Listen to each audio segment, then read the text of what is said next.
amalan yang tidak ikhlas kerana Allah Subhanahu wa ta'ala. Nah, itu yang kita takut dan sangat-sangat supaya kita menjauhkannya.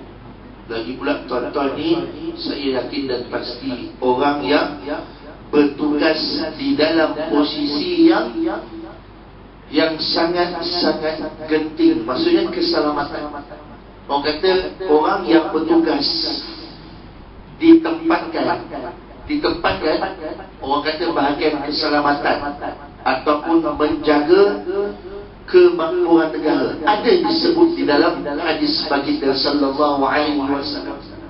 Maka jangan kita rasa kita terpinggir, jangan kita rasa kita ni melakukan tugas duniawi semata-mata, tetapi ia ada sebenarnya adalah satu ibadah. Di saat apa? Di saat kita melakukan tugasan itu kerana Allah, kerana baginda sallallahu alaihi wasallam, kita niatkan untuk Allah. Sebab itu adalah ibadah. Maka Allah akan ganjarkan. Walaupun kita nampak kadang-kadang kita sempat buat yang wajib yang 5 je, tak sempat nak buat sunat. Pasal apa? Pasal bertugas. Pasal apa? Pasal kita kena menjaga kemakmuran, kena jaga keselamatan. Tapi jangan meninggalkan yang wajib. Walaupun begitu, Allah Subhanahu wa ta'ala akan mengganjarkan orang yang seperti itu ganjaran yang besar. Macam juga orang yang berjihad fi sabilillah. Sebab itu orang kata orang yang berjihad, air mata orang yang berjihad fi sabilillah adalah lebih bernilai daripada apa? Orang yang beribadah selama 1000 tahun ke 1000 hari. 1000 hari lebih kurang, tapi lebih bernilai dan lebih baik. Sebab apa? Kita menjaga keselamatan itu tuan-tuan, dan kita semua kena letakkan dalam hati dan tangan kita. Supaya apa? Supaya kerja kita tidak menjadi sia-sia. Itulah kata hijrah yang sebaik-baik. Malah meletakkan diri kita, menjadikan kita sebagai apa? Sebagai umat baginda sallallahu alaihi wasallam yang terbaik. Kuntum khayra ummah ta'muruna bil ma'ruf wa tanhauna 'anil munkar. Baik, tuan-tuan, kalau kita nak tengok orang yang tidak baik ni, tuan-tuan, orang yang baik, kita asal-asal orang yang tidak baik nak bertukar kepada orang yang baik. Orang yang tidak baik ni, tuan-tuan, dia ada dua je, tuan-tuan, iaitu orang yang fahsyat dan orang yang munkar. Yang fahsyat ni apa, tuan-tuan? Orang yang mengikut syahwat. Orang yang mengikut syahwat. Apa sahabat fahsyat ni, tuan-tuan? Bersumberkan syahwat. Contoh apa?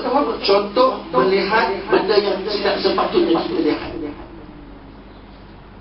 Kita tengok movie, kita tengok ada bab-bab yang ni, itu kata sebenarnya tak boleh, tuan-tuan. Ataupun benda-benda yang kata 18XX tu lah. Itu semuanya apa? Fahsyat. Benda yang mendorongkan kepada syahwat. Benda-benda yang dilarang untuk mata kita tengok. Maka orang yang tidak baik, tuan-tuan, maka yang pertama yang jangan selalu mendorong perkara yang seperti itu. Maka kita nak tengok macam mana hijrah kita daripada tidak baik. Maka setiap perkara itu kita tidak akan lihat, walaupun kadang-kadang benda itu hanyalah iklan saja. Kadang-kadang kita scroll TikTok, scroll Facebook, kadang-kadang ada bab-bab yang memang kalau setengah manusia, setengah yang nak berhijrah, dia tak payahlah tengok. Sebab kita nak berhijrah, kita nak menjadi yang lebih baik. Tapi kalau ada orang yang tak apalah, sekali-sekala bukan ada orang tahu pun. Kita tengok pula tengah-tengah duduk-duduk sorang-sorang kan, mana orang tahu pun. Sebab itu kalau kita tengok orang yang fahsyat ni, tuan-tuan, dia ada 3 jenis. Contoh apa? Orang yang pertama, apabila dia tengok, dia istighfar. Dia istighfar dan dia beralih kepada, dia tak tengok dah sampai itu. Astagfirullahaladzim. Ada pula orang yang kedua, dia tengok, lepas tu dia tak istighfar, dia terus berpaling. Ada juga golongan yang ketiga. Golongan yang ketiga ni yang laki yang sikit ni, tuan-tuan. Dia tertengok, astagfirullahaladzim, astagfirullahaladzim. Tapi dia tak berat. Dia beristighfar, astagfirullahaladzim, astagfirullahaladzim, dosa aku. Tapi dia tengok dia tak berubah lagi. Ini dah. Dia tengok dia juga orang macam tu. Faham ke ni? Macam biasa buat dia ni. Itu orang ada. Dia tengok tapi dia istighfar. Saya dulu dah cerita dulu ada orang kawan macam tu. Dia tengok video. Orang habis lupa ni. Dia tengok benda-benda yang tak sepatutnya. Dia pula 30 juzuk Al-Quran. Sambil-sambil tengok aku tak baca Quran ni. Sambil-sambil tengok dia baca Quran. Tengok benda-benda yang tak elok dia macam apa. Ada orang macam tu. Tapi kalau orang yang baik, dia akan istighfar, dia akan berpaling arah dan terus meninggalkan perkara itu. Itu orang kata hijrah. Walaupun nampak macam kecil, tetapi ia memberi satu penghijrahan kepada kita. Itu orang kata orang yang tidak baik kepada. Ada yang kedua, iaitu mungkar. Mungkar ni apa? Mungkar iaitu keburukan yang diingkari oleh hati. Benda ni selalu tidak akan disukai oleh hati. Antaranya apa? Mencuri, bergaduh, tuan-tuan duk bertekuk, duk menghina orang, korupsi, tuan-tuan. Benda-benda lagi orang minta maaf saya sebut kadang-kadang orang yang korupsi, pegawai-pegawai yang ni kadang-kadang bukan dia orang tidak memiliki pendapatan yang lumayan. Tetapi kenapa korupsi? Kenapa? Ingkarnya, mukanya. Dia mengikut kata hati. Saya ni tak cukup ni. Dapat 50 pun jadilah. Ini peringatan kepada kita dan kepada dia. Saya tak katalah ni bukan tuan-tuan yang Zimbabwe punya kerajaan ni. Ini contoh. Sebab apa? Sebab dia akan sentiasa mengkorupsikan. Kadang-kadang kita bergaduh ni tuan-tuan.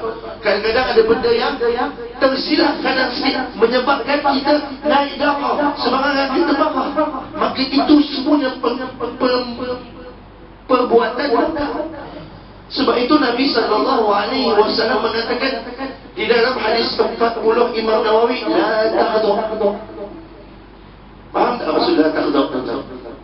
Hadis 40 Imam Nawawi ni ada satu hadis pendek, la taghdab. Maksudnya apa? Jangan marah. Jangan marah. Orang ni tuan-tuan, manusia ni kalau dia ada sifat marah, Allah, kadang-kadang benda kecil pun boleh jadi besar. Kadang-kadang benda kecil boleh jadi besar. Pelbagai benda yang saya rasa tuan-tuan lebih mengetahui. Kadang-kadang benda kecil boleh jadi benda besar. Sebab apa? Sebab kita marah. Sebab kita tak sabar kadang-kadang. Sebab itu Nabi kata dia, la taghdab, jangan marah. Sehingga kan Allah Subhanahu wa taala berfirman di dalam Al-Quran, innama Allah, saya lupa ayat dia, di dalam surah Az-Zumar ayat 10, yang Allah Subhanahu wa taala memberi ganjaran kepada orang yang sabar ni tuan-tuan, ganjaran yang tak ada limited. Kalau kita tengok solat tuan-tuan, kita solat berjemaah dapat berapa pahala tuan-tuan? 27. Kalau sabar ni tuan-tuan dapat berapa pahala? Sabar ni unlimited. Unlimited. Ada orang solat tuan-tuan, tapi lepas solat dia tak sabar.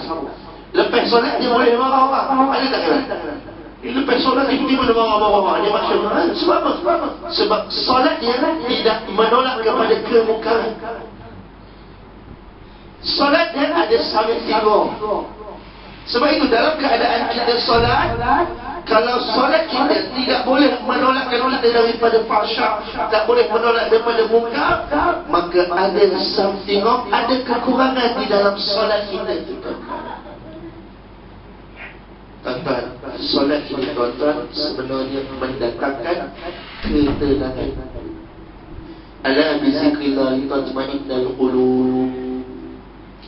Tuan-tuan tahu tak? Antara tips nak tenang. Sebab apa? Zaman sekarang ni banyak orang resah, gelisah, tension, tekanan. Kan? Lepas tu adalah perkataan zaman sekarang, nak healing lah ustaz, nak healing. Kan? Kan zaman perempuan ini